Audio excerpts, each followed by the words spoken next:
My name is Susan Campbell, and I'm an adjunct professor here at Manchester Community College.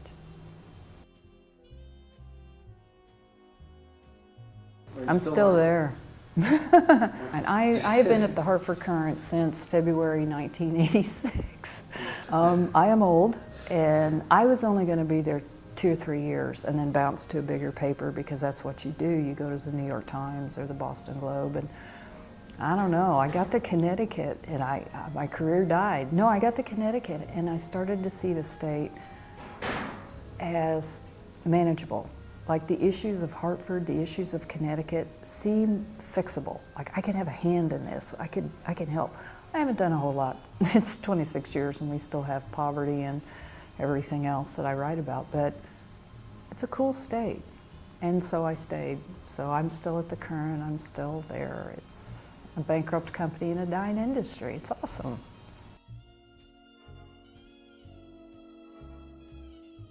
I'm from a family of teachers, and honestly, as bad as some people talk about public servants and teachers and how they just go to class and sit and play with their big pens, I come from a group of people who took education seriously.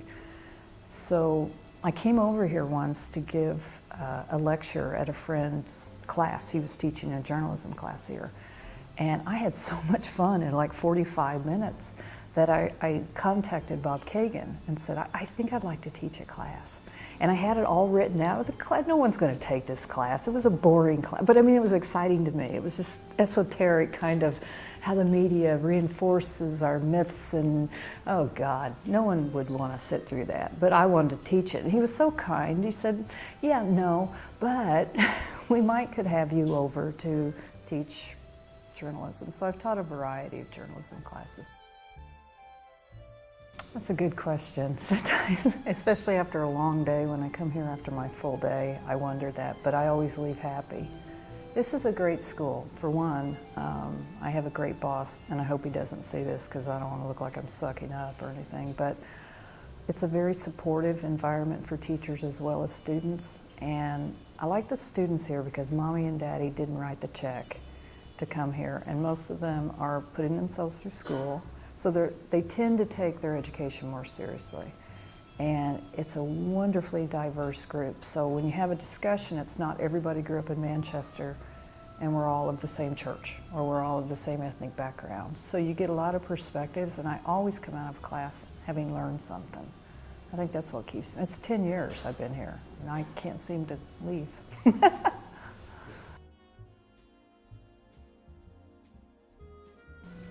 I want them to be entertained, educated, and enlightened. And if it can be all in one night, that's awesome, or all in one session, that's great. It doesn't always happen that way. Sometimes I'm very entertaining and I'm not saying much. Sometimes I'm incredibly enlightening, but it's boring as all get out. I like it when it all happens at the same time. I want students, or say teachers, I want students to come out of class questioning everything. Television's great. It can rot your brain. Radio's awesome. What do you do with shock jocks? So for me, computers are a marvelous, marvelous tool for education, except you have to guard your reputation like a 40-year-old virgin. Because once it's out there, something bad's out there, it can become viral. I mean, stupid little videos people shoot at parties, woohoo!